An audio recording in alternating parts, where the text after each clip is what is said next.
All right, here goes nothing. Everyone, I'm Julian Guilarte. I'll be joining the Ariskina Network. I'm going to talk Yankees. I'm going to talk Mets. We're going to get into the Hall of Fame, my thoughts, what I would have done on the guys that got in, maybe a few that didn't. I'm going to look at the offseason.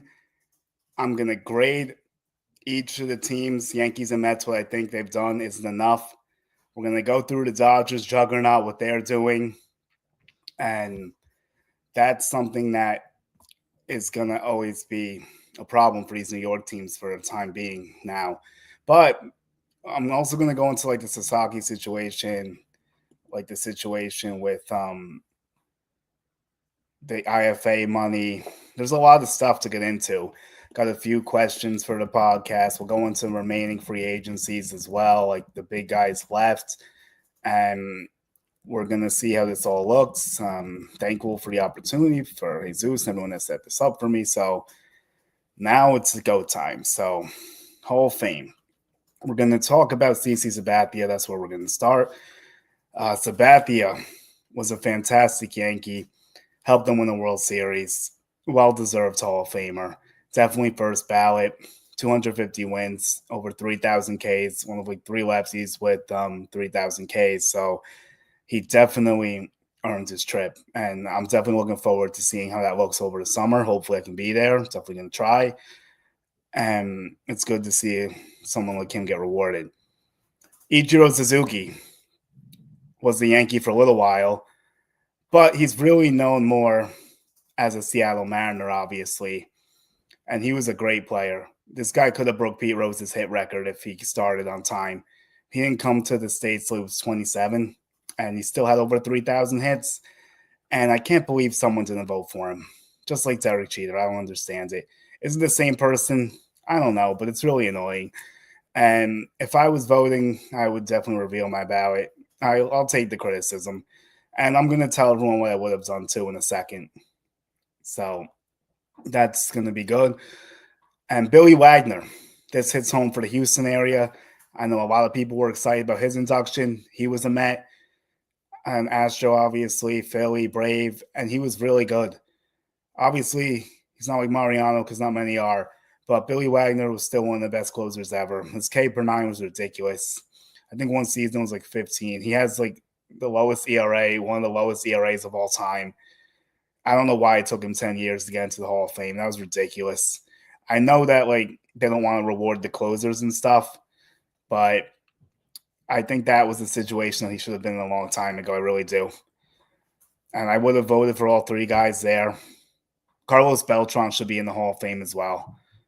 Enough is enough with this. He's getting unfairly punished for what happened in Houston, and no one else really took the fall for it. I mean, Lunel got fired, but other than that, like what really happened? But that's what the manager too. He ends up getting fired, but lands on his feet in Detroit. And AJ Hinch, Alex Cora goes back to Boston, and Beltran took the brunt of that, unfortunately, just because he retired at the wrong time. He would have been like a first ballot Hall of Famer if that didn't happen. So he was at 70% this year. And next year is a strong chance he gets in. But as a fellow Puerto Rican, it kind of sucks because there's only 5 Puerto Ricans in the Hall of Fame right now. So I was hoping he was going to be the 6th. He should be soon enough. It sucks he has to get punished for that, but that's what they're deciding to do because he's one of the best switchers of all time. He's one of the most clutch performers in the postseason history. You saw it with the Astros, the Giants, a few other spots, the Mets, even despite this bad situation with Adam Wainwright looking. But he was still a great Met, too. And that shouldn't be taken away from him. And the Yankees, yeah, it was kind of the tail end. It was still cool to have him on the team. He was so good. His base running speed, great. Power, contact, great.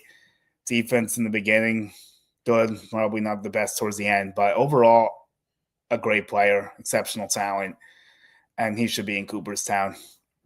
And now here's where I'm going to get a little controversial with the rest of my votes I would have casted. I'm going to go with Alex Rodriguez. I'm going to go with Manny Ramirez. I'm going to go with Andy Pettitte. And that's my 3 I had. That would get me to 7. I also had Mark Burley in there as well. I know that one's a little iffy to me, but I felt like he had enough longevity. He was very unique. His defense was great. He's kind of a throwback. There's not many people like him anymore.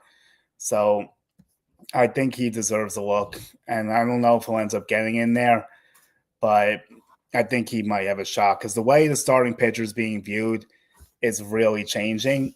And he's going to fit that ilk of the guys that might be just good enough to get into the Hall of Fame. I also would have voted for Chase Utley. I believe Chase Utley is a Hall of Famer as well. I think he's one of the best second basemen ever, and he was a great defender, great power hitter, had some big moments in October. He was the heart of that Phillies lineup with Ryan Howard and Jimmy Rollins, and I know second basemen don't get treated the best sometimes, but to me, that's a Hall of Famer as well, and I think he definitely should be in, and I think he will get it. I wouldn't worry about that one too much. So I think he'll get in a few years. So the next guy I'm going to get to, some people may not agree, and I know Jesus does. And I think this guy is extremely underrated. And this guy was actually a Yankee and a Met as well. There's so many Yankee and Met ties today. It's a great time for me to start this podcast. And I think Bobby Abreu deserves to be in the Hall of Fame. I think he's really underappreciated for what he did. Venezuelan player, just consistently good hitter. His on-base percentage was ridiculous and a lot of power, consistency. Has a 60 WAR on Baseball Reference, 400 stolen bases. The guy did it all. And his RBIs was 1,363. His batting average was 291. His OPS was 870. His OPS plus was 128. I think this guy definitely deserves a shot. I don't know if he's going to get enough, but he is gaining some momentum. I just don't know if it's going to be enough time for him. 2,470 hits as well. And yes, Andy Pettitte as well. Andy Pettitte definitely should be in the Hall of Fame. And now I'm going to get to the deeper reasoning of all this. And it's not Yankee bias here because I'm talking about Manny Ramirez, and he's a Red Sox. So here's my thing with all this. We know that there's people in the Hall of Fame that did steroids and probably other things to cheat the game, but they are in Cooperstown. And I'm not going to go through the names. People can think about it. You guys can probably tell what I'm thinking or anyone listening. But honestly speaking, I think you have to let them all in because you don't know who's in there that did it that we don't know about. And there's a few people that there's suspicions of. So they need to level the playing field. And it's just not. Like, there's a lot of biases going on. Like, people have their opinions of how they feel about people. It's like a popularity contest. Like, some people just don't belong in there. A lot of people left out that do belong in there. And I hope one day they figure it out because I don't really like the system right now. And another question I'm going to ask also is 75% too high? Like, should we lower the percentage to 70 maybe? Because it's hard to get 3/4 of people to agree on a lot of stuff. That's something I just thought about, actually. So I'm curious how people would feel about that. I think all the ballots should be public. Again, I'm going to say this again. The fact that Jeter and Ichiro are not unanimous Hall of Famers and like Ken Griffey Jr., like the list goes on and on. Like Babe Ruth, Hank Aaron, Willie Mays, the guy behind me, Roberto Clemente. These guys should all be unanimous Hall of Famers. Like, how do you have any doubt these guys are Hall of Fame players? Like, who's not voting for these guys? Like, I just don't understand. But people don't want everyone to be unanimous. Everyone wants to hold grudges over stuff that's not related to baseball. And some of that I understand. I'm not gonna go to there now, but I get some of it. But overall, I just think like a lot of the guys should have higher percentages. We'll see how that looks going forward. I think the Veterans Committee is a good thing because it helps people get in, like Fred McGriff. I thought he was deserving. Although with Fred McGriff, like Carlos Delgado may have been better than him. He's not in the Hall of Fame. That's a guy worth mentioning. They brought up Kenny Lofton today. That's another one that should be in the Hall of Fame. He has some numbers that are better than Ichiro besides the hits. So how do you judge that? And he was a good playoff player too.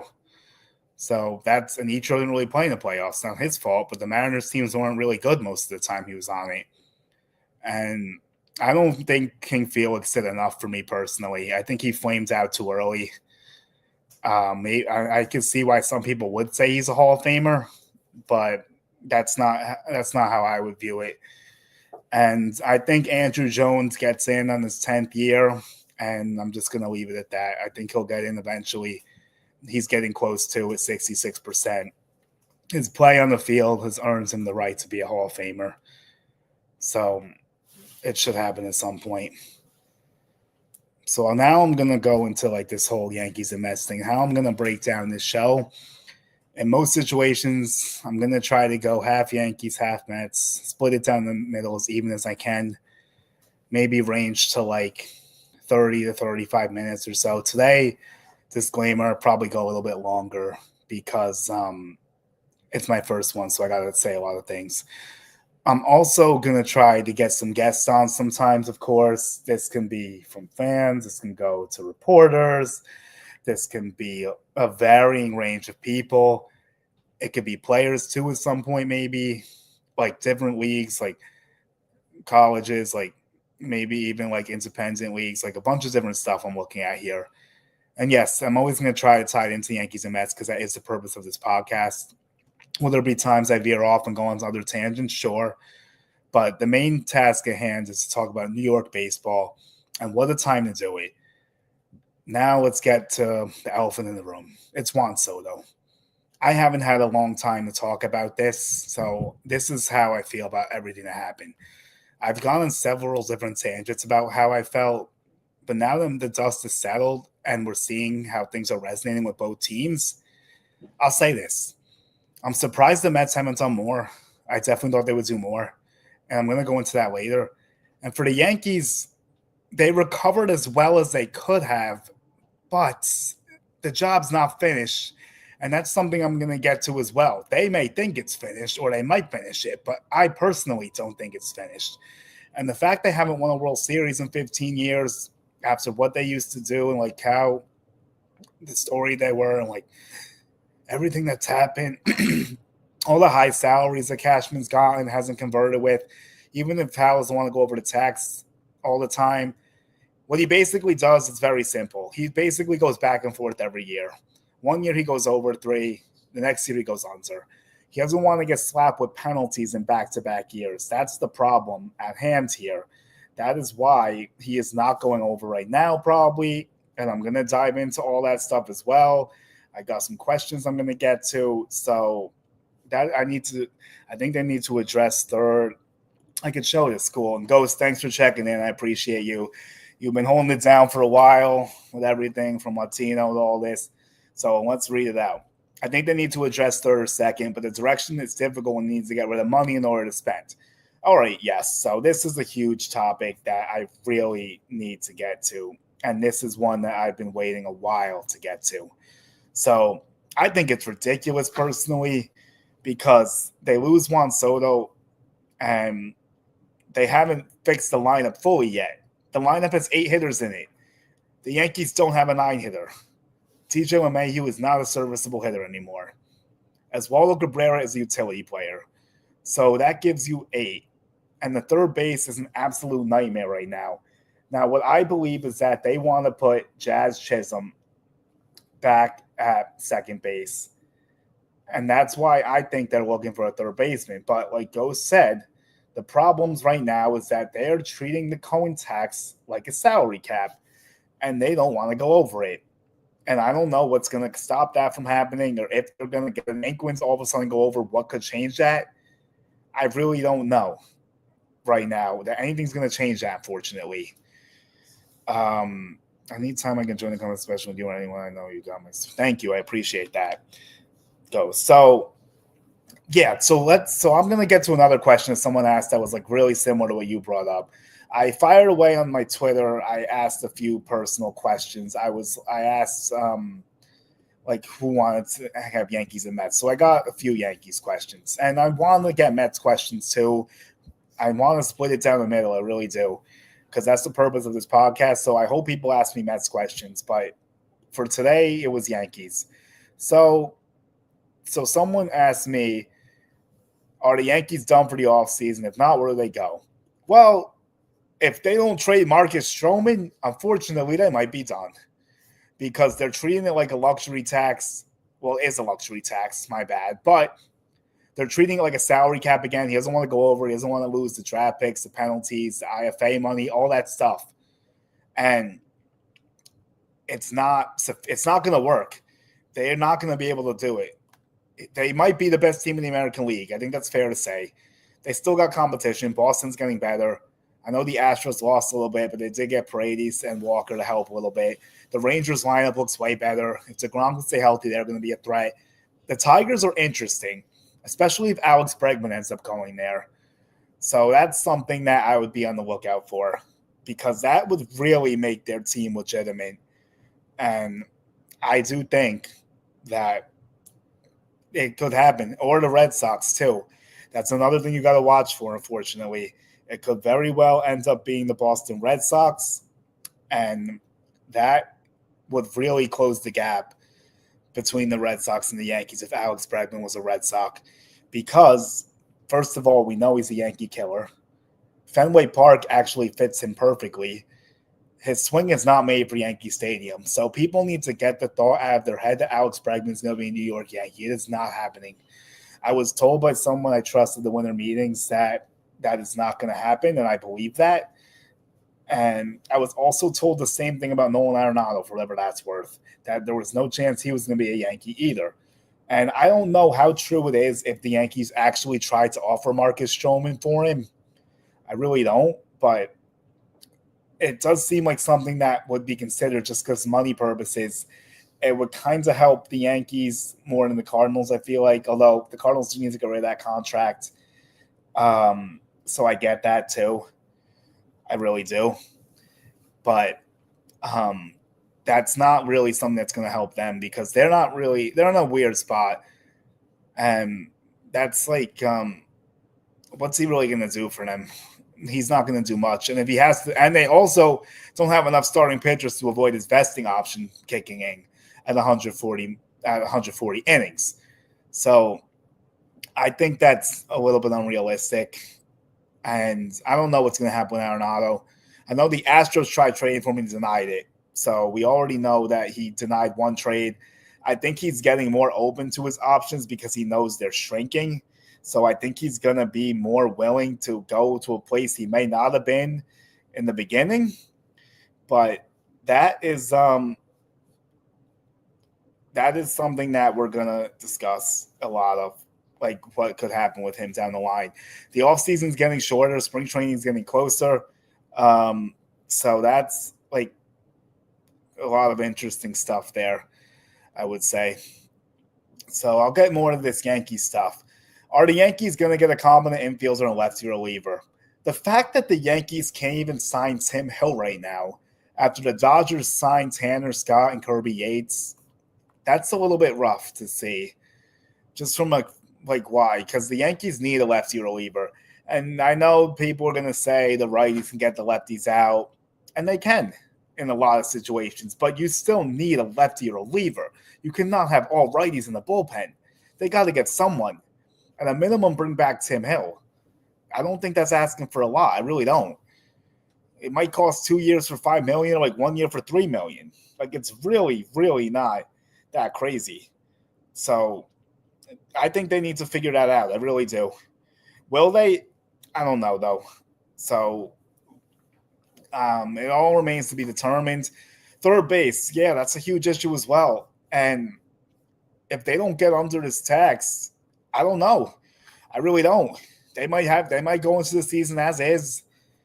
They might try to do it in 2021, where they traded for Gallo and Rizzo at the deadline, and they made the other teams pay the money, and that costed them more prospects. They lost Alcantara, who's a good prospect for the Cubs. They gave up 4 prospects for Joey Gallo, which obviously turns out terrible. Josh Smith could actually be a suitable third baseman right now for them potentially. Ezekiel Duran all up and down, but he showed good moments. And the other guys I don't think were that great, but regardless, the point still stands. Gallo did nothing for the Yankees except give them back Clayton Beeter, which actually is decent considering everything.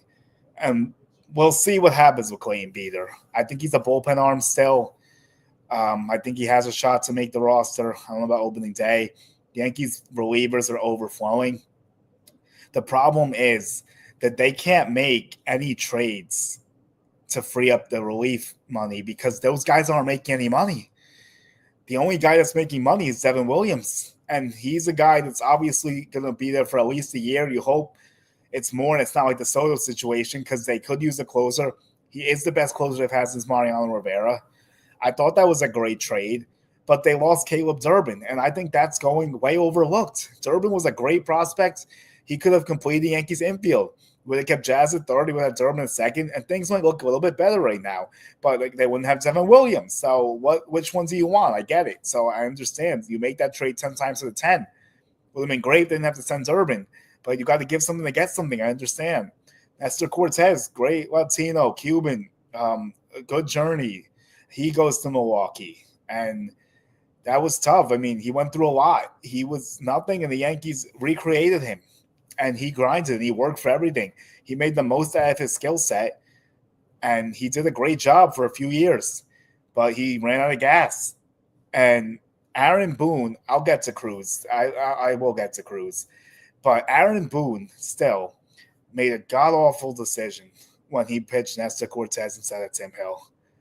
I'm still not understanding that one. It just made no sense at the time. It makes no sense now. And Tim Hill's not even back on the Yankees still. And I think he could have had a better chance of getting out of that. Nestor Cortez was coming off an injury. Nestor Cortez, you asked him to get some of the two best lefties out in the game. You're not asking him to get out scrubs during the middle of the season. You were asking him to get out Shohei Ohtani and Freddie Freeman. And then you walk Mookie Betts to load the bases for Freeman. Like, what are you doing? Left on left, be damned, because that is just unreal. Freddie Freeman is one of the best hitters in baseball. You do not load the bases for that guy. I don't care what left you have on the mound. That is stupidity. So let's get to Cruz. I like the Cruz deal a lot. I was a big fan of this one. I think he's nasty. I think his split's ridiculous. I think he's going to get over 100 Ks again with the Yankees. Nathan, what's up, brother? Thanks for popping in. I think he's going to get over 100 Ks again. I think his ERA is going to go under 4. It's going to be in the 3s. I think they're going to mold this guy. I think they're going to help his fastball and his cutter. They're going to have him throw the split even more. And his FIP and Sierra were all like a run under his ERA, which is in the 4s. They're all in the 3 range. So there could be positive regression coming. And the Cincinnati Reds are definitely not the best defensive team in the world. And that ballpark is not good to play in for pitchers. And Yankee Stadium's actually not as bad as people think it is for pitchers. Because you go to the deep part of left center, which is a problem for Bregman and Arenado because they both pull the ball a lot. That's a deep part. Like, that left center is no joke. Yeah, you get some porch jobs. I get it. But other stadiums, you get easier shots to left center. And it's not what everyone thinks it is anymore. It's changing. And that's why the Yankees, they did some smart stuff. But I'm not fully satisfied. And I don't think any Yankee fan should be satisfied fully with this offseason. Because they've left one huge hole, and then the lefty reliever is a minor one that they could probably plug with a non-roster spring training invitee, as we've seen them do before. Fine, go ahead. But I do want Tim Hill back still. Don't get that confused. They were linked to Andrew Chafin.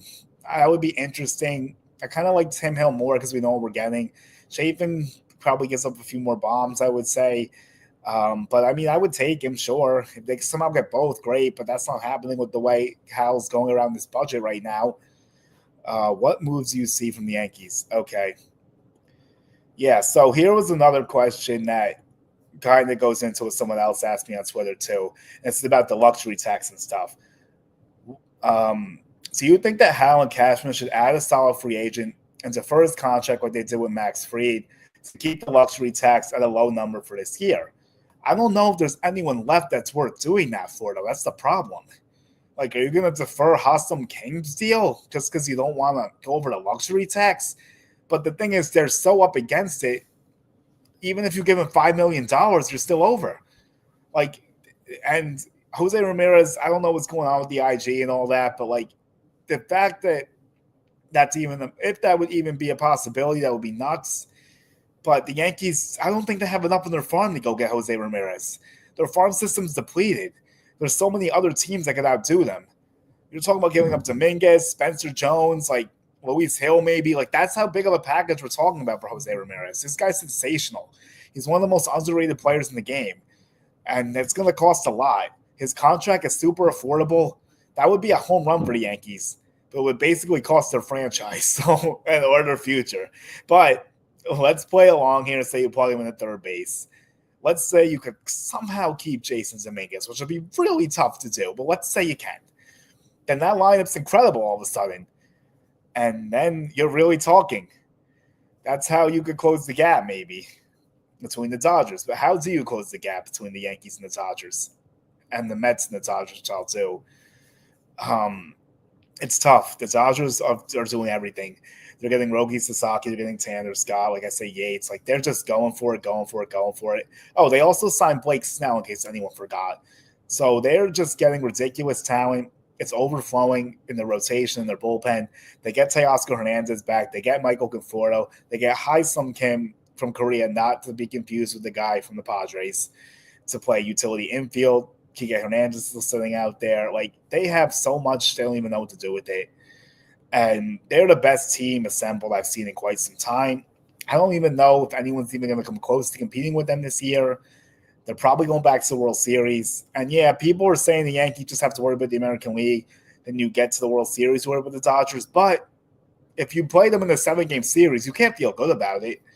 Like, maybe you get lucky, but how in the world could anyone think the Yankees would be a favorite over the Dodgers in a 7-game series? That's just not realistic. They would really have to close the gap significantly. Like, they would have to add a third baseman we're not thinking about. Jose Ramirez is a pipe dream probably. I'm really intrigued by Brian Hayes. I talked about this with Keith on The Fan. If the Yankees and Pirates could somehow come together on that, I feel like that could be a Gio Urshela type thing. The guy plays great defense. His bat has shown flashes but not consistent. If you put him at third base, the Yankees' infield defense will be elite. And again, I don't know if anything's actually realistic. I know it was shot down a little bit, but it's the Pirates. You never know. Maybe. It wouldn't cost too much because his value's kind of down. There's a 5 for 43 left. So, I mean, that's something I would look to do if it was possible. Their options are dwindling. Jorge Polanco doesn't make sense to me. He just doesn't. Brendan Rodgers, like, what's the point? Like, what else can they really do? Like, they're not getting Brandon Lowe from Tampa Bay, and he's not even on the trade market right now. So, I don't know. They're in a tough spot. I really think the most realistic option is Kim from the Padres. Even if he's out for a month, he gets you great defense, great base running, great speed. His bat is right around league average, so that's okay for the defense and the speed he gives you.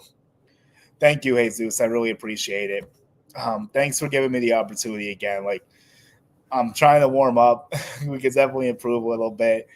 But, yeah, I'm getting into it. So I'm looking forward to doing this a lot more. Just so everyone knows, we are going to aim for Wednesdays mostly for now. Once a week for now. Maybe pick it up more as the season gets closer. I am going to get guests at some point too. It's not going to be just me all the time. But, yeah, so that's the Yankees vacuum a little bit.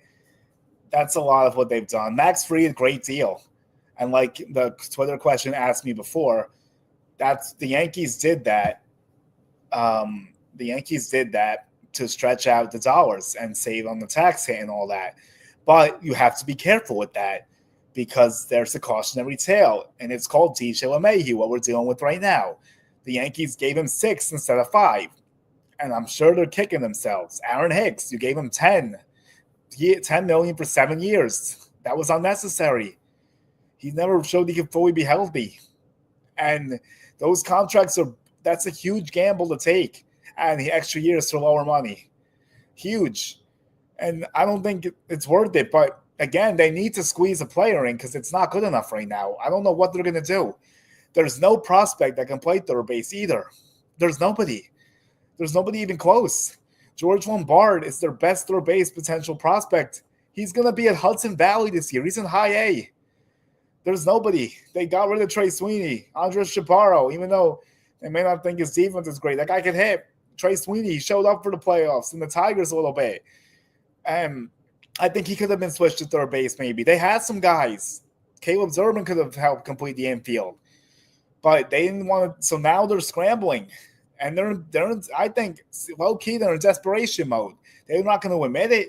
They're not going to come out and say it. But do you really think they want DJ and Oswaldo playing third base this year if they're serious about winning a championship? I don't. Like, Oswaldo's a good player, but he's not a starter. He should play 80 to 100 games. We've seen what he could do. He's an average player, basically. He has good moments. He has some cool moments in the clutch, but overall, it's not consistent enough. And he also has problems hitting righty. He needs to hit lefty. How would I vote if I had a Hall of Fame vote? Okay. So I did go over this in the beginning, but I said I would have did Abreu. I would have given the steroid guys in because I feel like there's guys in the Hall of Fame that have done it. So that means Rodriguez, Pettit, Manny Ramirez. I put them in. I like Chase Utley too. Andy Pettit, Mark Burley, and I might be missing one more. I had the ballot up before I had. I would have done Billy Wagner, CC, and Ichiro, obviously. Yeah, and Beltran. Yes, I do think Beltran should be in the Hall of Fame. I definitely think it's overdue for him. And I think Andrew Jones will get in on the 10th year, but I wouldn't have voted for him this year. But if I had a 10-year vote on Andrew Jones, I'm putting him in. That's what I'm thinking with that. And hopefully I can do that one day. Who knows? This might be year one of me being eligible for Lucky. We'll have to see how that goes. But it takes 10 years, so that'll be a long way away. Hopefully. It'll be a tremendous honor. And I would share it like Jesus shares his ballot. I saw his thoughts on like how people should share their ballots. And I agree. If you're voting, share the ballot. Why are we hiding behind not voting for Derek Jeter and Ichiro Suzuki? It's dumb. Like, show the ballot. Like, everyone should have to show if they're voting. Like, it's a huge responsibility to vote for the Hall of Fame. And if I was ever lucky enough to get that privilege, I wouldn't take it lightly. That's for sure. Okay. So I got into a lot of the Yankees. We got to shift to Mets a little bit here. And yes, I do know the first one's a little bit longer than I'd probably like, but two moves that I like. Yeah, I think so. Definitely Beltran. Jones might be borderline. You're asking for like a 9% increase. Beltran only needs a 5. He's probably getting that. And like, I would have no issue with that at all for either of them. I really wouldn't. So we'll see. And I'm going to finish off my Yankees offseason thoughts, and then I'm going to shift to Mets. The Yankees got Bellinger. I thought it was a good move. I think he fills a lot of needs. Defense, lefty to replace Soto. Could hit more home runs in Yankee Stadium, yes. But the problem is they paid too much money for him. He's making $24 million in the next 2 years, most likely. They should have gotten the Cubs to eat more. They should have definitely gotten the Cubs to eat more. But the problem was that they didn't want to give up Will Warren, which I get, and I like Will Warren. But I thought they could have maybe figured something out that didn't involve Will. And I wouldn't have cared to pay Bellinger $24 million if they weren't going to treat $300 as a hard cap. That's the problem. You had to squeeze Bellinger in that with Max Fried. The Devin Williams deal actually didn't really add much because Nestor went to it. I think they also gave the Brewers some cash. That was a close. Fernando Cruz actually saved money. Max Fried's obviously a little bit. Losing Soto, Torres, Rizzo, Verdugo, Canely, that helped clear a lot of money. But they haven't haven't fully done it for me yet. They just haven't. And Paul Goldschmidt to me was not my favorite move in the world. I wanted Christian Walker. I thought that was the move to make. This guy plays elite Gold Glove defense. He's a better hitter than Goldie right now. He's a little bit younger. I know there were some concerns about maybe his fit at Yankee Stadium offensively. But here's the thing that gets me. They're saying the Yankees didn't want to lose a draft pick. But they knew that the whole time. He always had a qualifying offer attached to him. So I don't understand that one at all. I really don't. I don't know why they didn't do that. I guess it's the luxury tax. I have my answer now. Because if they had Christian Walker, they'd be at like 310 opposed to like maybe 303, which they can finagle still. So I'm a little bit – I want more. I really do because, again, you're going against one of the best teams of all time potentially, and the Yankees aren't close to the Dodgers. They're just not. They're not even in the same realm as the Dodgers. They got embarrassed by them in the World Series, and they're just letting them do more as they sit back and watch because they want to watch the luxury tax. It's like if you're looking at this from a fan perspective, like to the Yankee fans, it's unfair. All the money they've spent on this team, all the time, everything they've invested just to see this, and you're getting close. You're getting the ALCS. They finally make the World Series, first round exits. A few years missing the playoffs, that's fine. You can't make it every year. It happens. But it's not a crapshoot when it has been 15 years in a row. That's not a crapshoot. No one wants to hear that. And that's a bad excuse. And Castro's made some bad deals, and the Yankees are paying for it. Aaron Hicks, look at Rizzo, too, the buyout they had to use. Josh Donaldson no longer there, but they're still paying Hicks $10 million. And DJ's getting 15. You don't even know if he's playable anymore. And, Subway, Zach, thank you so much, bro. And you know what's funny? I had a Subway Series hat I meant to have as a prop. At least I'm going to try to revise it for next episode. I'm really pissed I didn't have it, but I will dig that up for the next one, hopefully. And yeah, I was rooting for the Subway Series. It would have been fun. It would have been cool for the city. And now, if you get a Subway Series with Juan Soto, oh man, that's a whole nother level of what we would have saw last year. Is it possible with the Dodgers in the way? I highly doubt it, but crazier things have happened. Maybe the Diamondbacks could upset them in the first round. You know what? Maybe I'm being too closed-minded with this a little bit. I mean, the Dodgers, are they close to invincible? Yes, I'll be honest. But are they unbeatable? No. Every team's beatable to a certain extent. In a 5-game series, anything can happen. Like, they've been upset in the playoffs before, but they've never had this good of a team. The Diamondbacks, I think, are probably their biggest threat with Corbin Burns if their offense get click. The Padres are going the wrong way. The Giants are still stuck in the middle. And I don't know if the Mets have done enough. And that's what I'm going to get to now. We're going to switch to the Mets. Sorry, it took a little bit longer than I would have liked, probably. Some other minor notes. There were a few minor league deals the Yankees signed. Dom Smith, Yankee and Met. So that's a cool. Thank you, Carlos. I really appreciate that. And that means a lot to me. It really does. And I'm looking forward to continuing the work with everyone on the team. So, yeah. They signed Dom Smith. That's like a shot in the dark. He's kind of past his prime. He never really had that much power, but he'll be AAA depth, I guess, in case something happens to Goldie or Rice. But we'll have to see about that. So then another move I actually like is Brendan Davis. I think that's a great signing. I think that's a savvy one. I think he has a lot of potential if he can stay healthy, a lot of power. He was a highly talented prospect for the Cubs. I saw this guy hit 2 bombs in the Futures game, and I really thought he was going to be something special. And maybe he still could be. He's only 25. So that's my favorite minor league deal of the offseason. And then they get Michael Arias, also Cubs. He was the 18th ranked prospect for the Cubs. So I think that was a good one too. I could see the Yankees switching him around a little bit. Has control problems, hasn't pitched in the majors yet. He is on the 40-man roster. And yeah, exactly. Anything can happen. As aggravated as people are with the Dodgers, like anything can happen. You never know. And the only thing that's crazy is that they had 3 healthy starting pitchers last year and they still won the World Series in 5 games. Could the Yankees have forced 7? Yeah, they absolutely could have. They blew their chances in Game 1 and Game 5. And I'm not going to go through Game 5 because we don't have enough time for that. So we're going to move forward. Well, in this case, the Yankees at this point, the AL isn't a gauntlet. It used to be different. It's when you have to play the brutal NL teams. Yeah, it changed. You're right. In the beginning, when we were growing up in the early 2000s, like towards the 2010 era-ish or like maybe a little before, it was always AL the best team.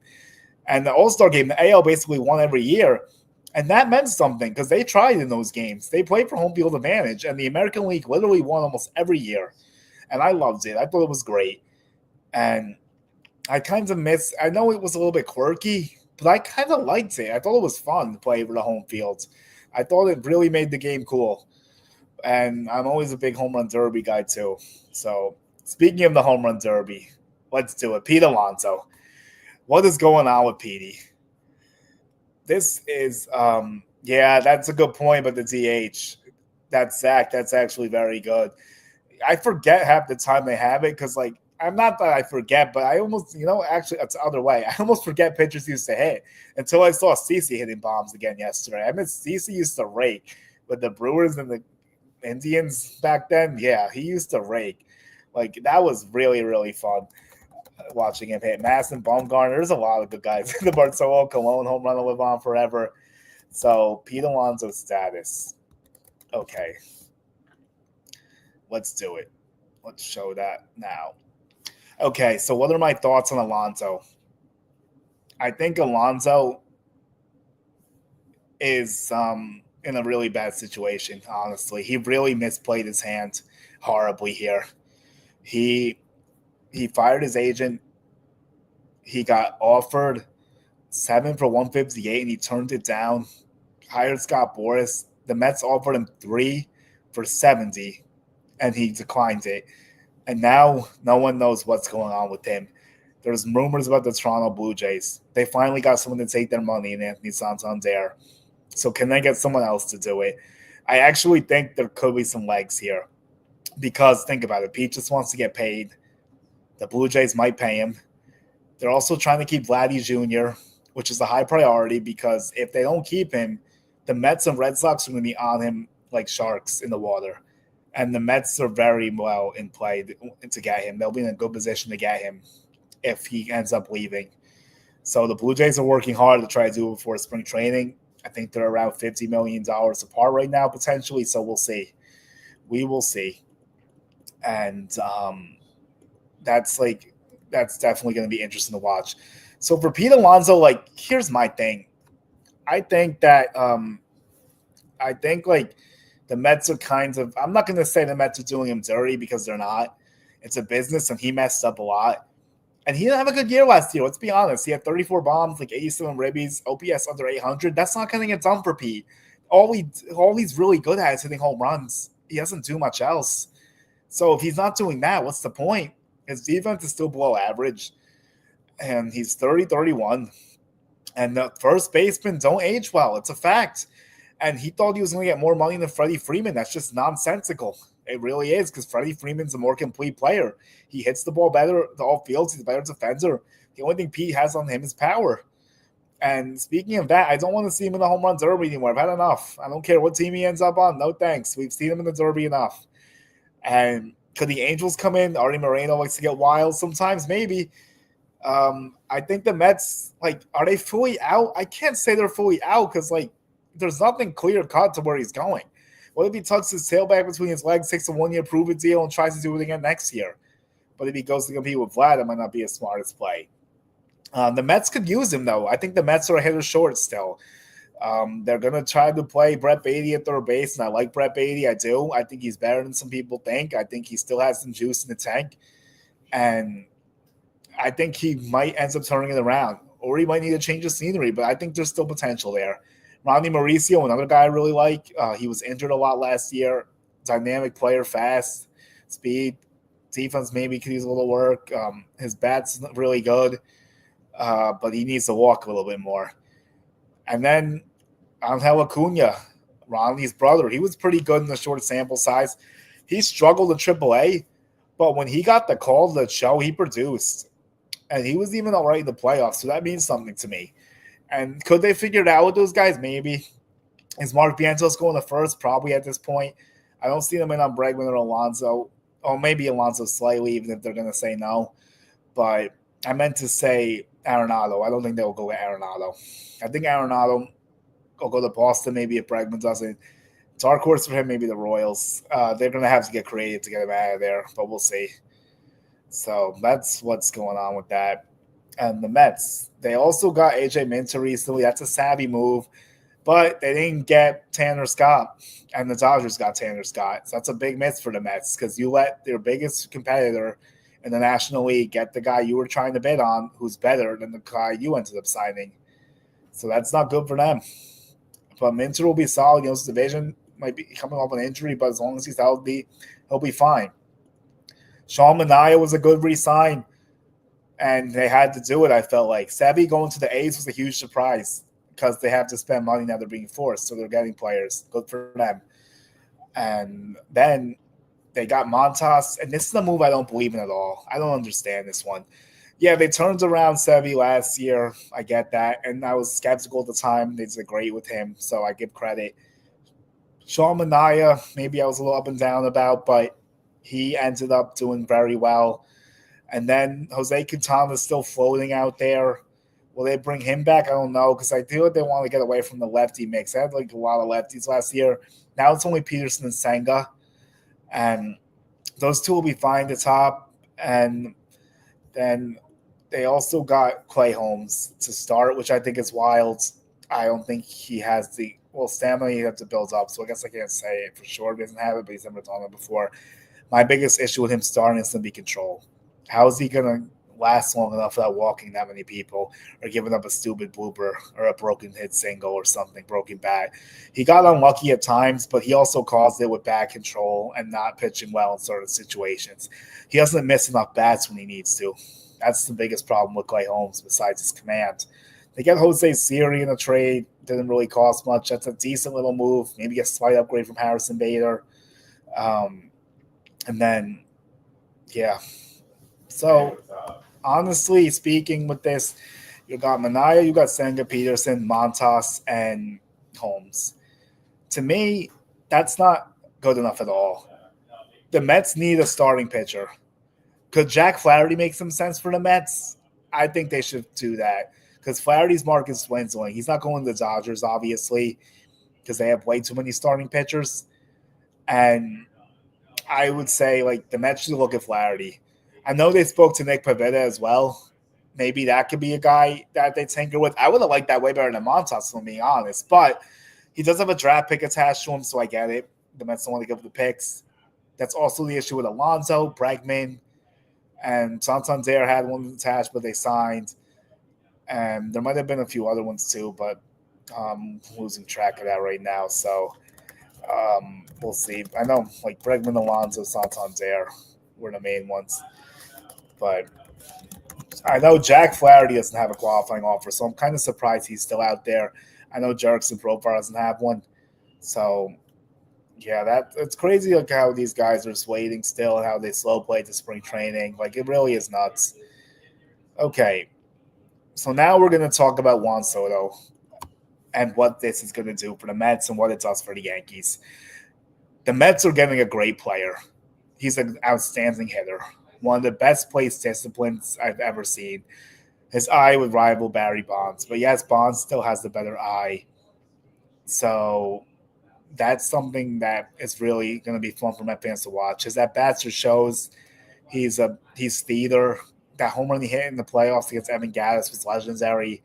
He's going to do great things for the Mets. His defense won't cost him at times, though, and that's the truth. And it's going to be tougher for him to play out in right field at Citi Field. With him, Lindor, Vientos, a nice little three. They need another hitter, though. They're a hitter short. You look at the Dodgers lineup, Freeman, Betts, Ohtani. I'm taking that over the Mets 3 any day of the week still. And the Dodgers lineup is deeper. And the Mets still got to battle the Phillies with Jesus Luzardo. That's a sneaky move that's going under the radar. The Braves, I don't know what they're doing, but they're not in a good position right now. They lost Fried, they lost Morton, and they're really not doing much. I don't know what their plan is. They were in on Tanner Scott, supposedly. Maybe Jerickson Profar, but, like, I don't really know what's going on with that. I really don't. So that's really cool. Oh, we're getting rumors. David Bednar trade availability from my buddy Pat Ragazzo. That's so that's something maybe to watch. I don't know if he's saying the Mets would trade for him per se, but it's definitely a player the Pirates could trade. He might start to get expensive. You know, the Pirates don't really like paying a lot of big contracts, even especially relievers. So he had a down year last year, but I think maybe that's a better Mets target than Yankees target, though. The Mets could probably use another reliever, too. They got to strengthen that bullpen. I know Minter and Diaz will be good. They have a few other guys like Jose Budo I still believe in, but they need help down there. So one thing the Yankees pitching makes me feel great. It's just their lineup. It's an absolute disaster to me. Well, not disaster. That's a bit strong. I'm sorry. But if Stanton and Judge get hurt, the Yankees are done. They have no one to back them up. If Juan Soto was there, they were able to withstand the time that Stanton was gone. But now it's going to be tougher. It really is. And Yankees need health, and that's something they struggle with. Last year, they actually got a pretty decent billing. Losing Clark Schmidt was tough. Getting Loaizaga back was good for the Yankees. See if he can stay healthy.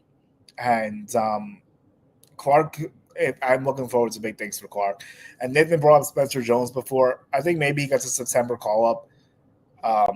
Maybe no, he's not going to get traded. I think that's an offseason thing if they could think of something really big. If they sign Kyle Tucker, let's say, which I'm not going to really go into right now, that's another day, like way down the line. But if they did something like that to me, Spencer Jones could definitely be on the table.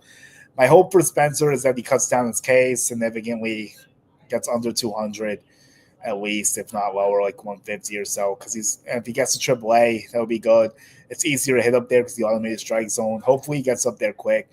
So I think a September call up could be in play for Spencer Jones potentially, depending how the Yankees want to line up their alignment.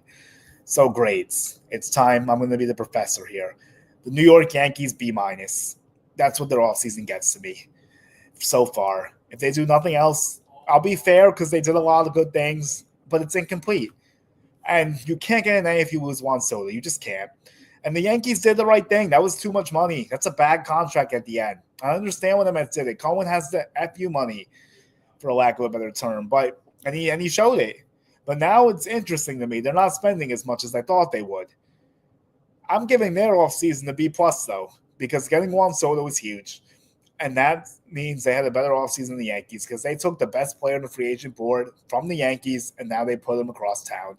And that's a tough pill for the Yankees to swallow, no matter how they want to maneuver it. They don't have Juan Soto anymore. And they're not going to have guys that get on base nearly as much as Juan Soto. The Yankees' biggest problem right now in that lineup is the on-base percentages are low. Judge is the only guy that you can guarantee is going to get over 350 on base. A lot of the other guys are hovering around 330 potentially. If things go well, Cody Bellinger maybe hits that. If Paul Goldschmidt walks more, he lost like 40 walks last year randomly. I think he'll be a little bit better than he was last year too, by the way. He'll be better than Rizzo, so I came down off my hate on that move a little bit, but I don't love it still. I just don't. I just think they could have did better. I would have liked a trade for Nate Wow. I know what they're trying to do. They're trying to keep the book open for Vlad Jr., who's not going to be a Yankee. I don't think he would have not signed with the Yankees. It's just like the Mets and Red Sox have more desperation for him, I think. And he likes them better, I think. So that's what it comes down to. And the Mets are going to outbid the Yankees. That's the thing the Yankees have to deal with now. That's the reality. They're going to get outbid by the Mets on these players. Unless Hal wants to go over the tax. That year isn't this year. And he did everything he could to bring back Soto. He really did. And I'm not going to fault them for that move. I'm not. But I am going to fault them for not going over again. And next year, they're going to say they're going to want to do it to get Kyle Tucker maybe, and they better land him if that's their strategy. But you're going to waste another year, make a 16-year drought, and get closer to the 18 years of time, the longest World Series drought. That's what the Yankees are looking at right now. And if they don't win it this year, the way the Dodgers are looking, let's say the Dodgers go back-to-back, then what? And then the third season, that could be a season before a lockout. This thing could get really messy before it gets better. The Yankees have a short window, and they're wasting it. And that's inexcusable. It really is. Judge is getting older. Cole's getting older. And that's their two best players. Bottom line, that's it. And Judge took less money in return. He did. Not a lot of players do that. And he should be commended for that. He really should. And that he's the captain for a reason. He earned it. He's got to be better in the playoffs. I'm not going to rip him for the drop ball. It's been enough. But he needs to hit better in the playoffs. He was starting to wake up, but it was too late. So that's the thing. And not having Soto, his line of protection is gone. Even though he hit after Soto, but it still helped Judge because Soto wore the pitchers down. The Yankees don't have anyone else that's going to do that now. They just don't. And that sucks. He's going to be missed in the batter's box. The energy in the crowd, they fed off him. It was a mutual thing. And I think he liked some of his time with the Yankees, but he was all about money. That's what it was. That's what it was always going to be. With him and Scott Boras, there was no loyalty. When he said that 30-team things after the World Series, he meant it. He would have went to the Chicago White Sox if they offered him the most money. Although they're saying the Blue Jays would have offered more money when they gone there. So maybe that's an exaggeration. But you get what I mean. So he was about his money, though. That was the bottom line. He didn't want an amusement park. He didn't care about the legendary status. Maybe he didn't want to be behind Judge. He can be the star. He's the guy. He's the big ticket item in Citi Field now. And yes, it is Francisco Lindor's team. He is the best player on that team until Soto walks through. He is a leader. He's done a lot of great stuff. But now Soto is going to have his print. They're going to have tickets from, well, not the tickets, my bad on that, but like they're going to have billboards of Soto. They're going to have Soto merch. Like it's going to go nuts. It's going to go nuts, and he's going to take over all their sales. The revenue's going to go up. Like they know what they're doing. It's smart business. It's a good move for them. It makes sense, and I commend Cohen for how he couldn't go that high. He just couldn't do it. He's been burned by too many bad contracts. I understand because those contracts don't age well. They just don't.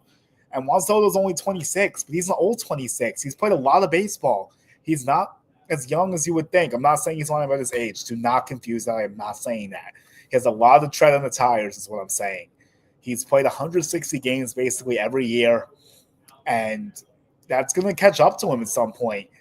But I think he could get a little home. I'm really curious to see if he hits 40 again this year because right field's going to be harder, but he goes opposite field so much, and left center is way better for him. So I'll be curious to see. And I don't know. Is there a Yankees name I'm not thinking about that like could make me feel better? That someone that could actually get in here before opening day? Like I don't know. Ryan McMahon, I don't think so. And I don't even like him as much as other people do. Or second base even. Like if the options are thin, I'm not really sure what they're going to do right now. They might just have to wait until the trade deadline, which sucks. And it's not what anyone wants to hear, and I don't want that either. But that might be the reality of the situation. So Marcus Stroman. First of all, I want to say a couple things. I think it's very unfair how he's being treated by the fan base and everything. Like everyone just, oh, we got to trade him. Like they got to trade him. But like, yes, they do. But like, it's not his fault that Cashman has a bad budget and Howe won't go over the luxury tax. It's bad circumstances. He did what he had to do in the beginning of the year when Cole was hurt. He helped the Yankees stay afloat for a couple months. They didn't know Luis Hill was going to emerge. If there's no Luis Hill, Marcus Stroman might still be in the rotation. Who knows? Unless Nestor was still around. But again, Luis Hill was a complete unknown. He won the job out of spring training. That was completely unexpected. And the only reason he even did it was because Garrett Cole was hurt. And look at what happened. So maybe something like that happens with a hitter I'm not thinking about. Maybe Oswaldo does break out. Maybe he can figure it out somehow. Maybe he's better than I think. I hope so because he's a great guy. He works really hard. He's charismatic. The fans love him. He gets New York. He gets it. He does everything right. So I hope so, but I'm just doubtful because I just don't know if he has the skill set to be a good enough hitter to make an impact in the lineup. That's my problem. It's not with him, and that's just how I feel. And DJ LeMahieu, what are they doing? Like, they need to let him go. It's over. I don't want to hear about the good spring training and him being healthy and he looks so great as he has, the best shape of their life. Like, no, it's done. They're just holding on because he's owed $15 million. It's pathetic. Oswald Peraza is going to be gone probably because of it too. He's out of options. How is he going to make the team? He's probably going to get traded or DFA'd. And who knows, maybe he would have been the best third base option. But the Yankees didn't give him a chance. They didn't give him enough opportunities, and now he's in no man's land. I don't see a good lane for him, unfortunately. I really don't. But maybe he'll do something I'm not expecting, and he'll break through and he'll make the roster somehow. I want to be wrong about this. I really do. And my other thing here is I think people should stop sleeping on my buddy J.C. Escara. This guy's going to make some noise. He will win the Yankees backup catcher job. Book it. Remember the name. He will be in the Bronx. He's a lefty too, I know. He's a great hitter with a lot of pop. He can play a few different positions as well. He's a guy you want on your bench. And I would feel better about him stepping up in the postseason at bat potentially than some of the guys the Yankees have been throwing out there, the Mike Fords, the Clint Frazier's, Trent Grisham even, for instance. Like, J.C. Escara is the type of guy you want on your bench. And if he has to play, he's going to play great. And he doesn't care where you put him either. He's a lefty Cuban. He was really close with Nestor, so it would be nice to get some good Latino blood back in the lineup too. So that's how I'm feeling. And my last thing before I get going, this definitely went way longer than I wanted to. And in the future, I probably won't go this long again. But let me read these comments quick. The Jays isn't going to pay Pete. They're trying to use Alonso to Vlad to sign an extension. Vlad already said he isn't playing third, so where will the Jays play him? DH. They could DH Pete and put Vlad at first. Why can't that happen? The Blue Jays are desperate. They're going to try to get whatever they can get. Bregman's on the table. Probably not really. Profar makes sense. Max Scherzer, the Blue Jays could be heating up. So everything's on the table for the Blue Jays. Don't rule them out on anything. The money isn't the issue for the Mets. The problem is Stearns to the track record and signing pitchers to long-term contracts. Yes, that's why Flaherty could still work because they might be looking for something in the shorter term for like only 2 to 3 with opt-outs. They can do that. Or trade for Luis Castillo. We only have 3 years left in this deal. There's still ways for them to do it. And they need to get someone else. Like, I don't care about the philosophy anymore. That rotation is not good enough. I know Christian Sprout's a great prospect, but you can't count on that. You just can't. And, yeah. And the Mets also signed a good international player I want to show some love to. I wrote about him last night on Latino Sports, and it's going to come out tomorrow. Ali Pena. This guy's a great Dominican shortstop potential. He's 17 years old. He might be a stud. He's the second highest rated player, third. He got $5 million. That's a good little international signing for the Mets. Yankees are a mess. I'm not getting into it now. They're delaying it. I know Ronnie Cedeno, I think, is the one guy they're looking at as the 11th spot right now. Hold on one second. My bad. Bear with me 1 minute. I won't be long here. I didn't really plan to do the Yankees IFA stuff, but that's the thing. Okay. So, okay, here it is. Manny Cedeno, there we go. My bad. I think Ronnie Cedeno was the older player. Sorry about that. So, Dominican player,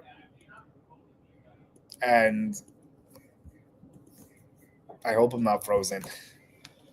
Okay, I'm back, dude. Sorry. So, yeah, Manny Cedeno. Sorry about the cross-up there. Yankees, I think, might announce it Friday, but I'm not getting into that today. I'm just not. So, will the Mets bring back Iglesias? And that could be interesting, but now they have a lot of infielders. Ultimately, I think Alonso probably doesn't go back, and that'll be all right, I guess. But, yeah, their bigger problem was pitching, not Alonso. That rotation's going to get dusted when it counts. That's what I feel like. Yankees, Mets, Hall of Fame, it's all on the table offseason. But now I'm going to end with the Dodgers and, like, what I think needs to happen here. Let's start with a couple things. First of all, Ohtani's contract should be illegal. It makes no sense how that was allowed by the league. It just doesn't. How do you defer that much money and only make him $2 million on his actual salary, even though it's $46 for CBT? That's what allowed the Dodgers to do all this stuff.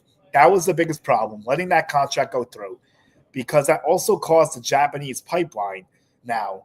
Yamamoto, Sasaki, and it's not going to stop. They're going to keep going there. And the only way to stop it is to make an international draft, and that's what I think needs to happen.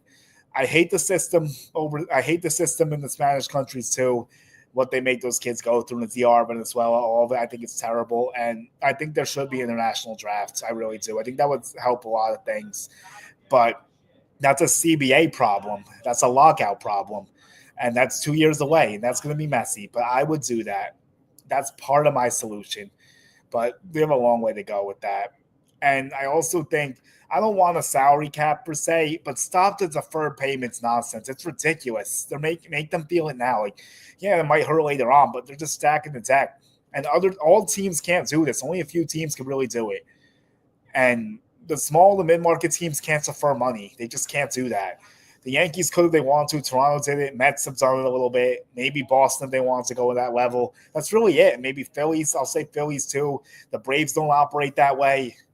So definitely, deferral should only be up to 50%. Yeah, that's better.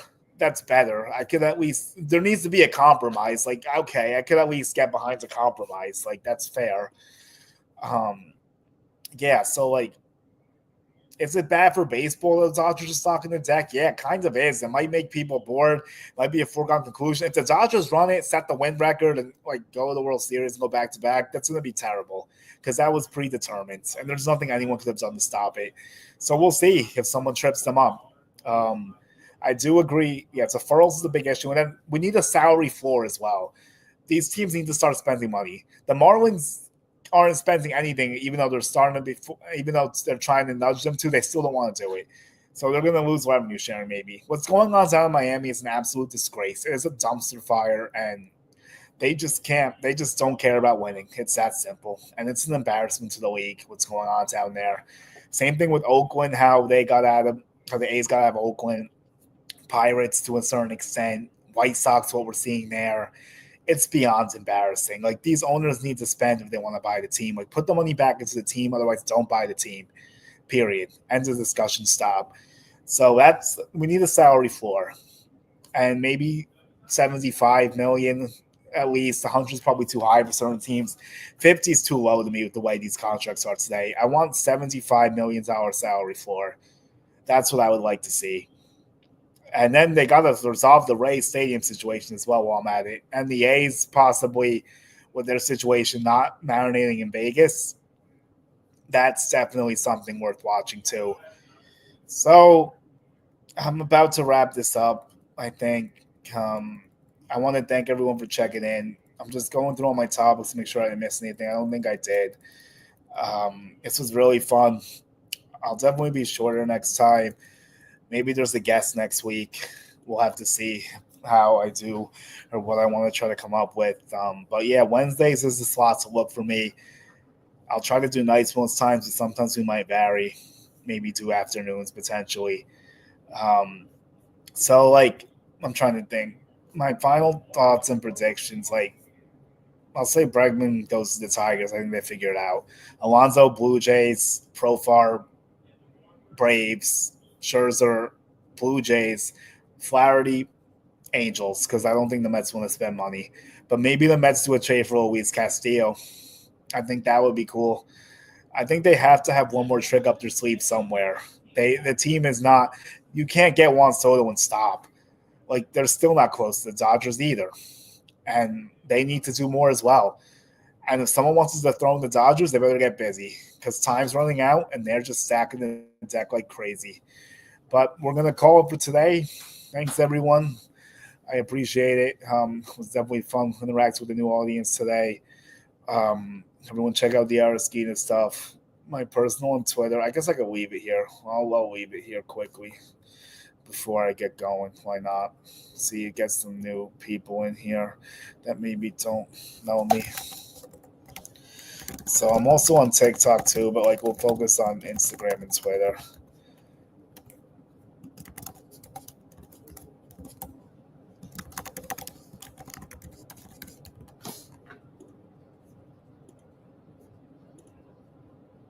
Yeah, so that's the way to find me.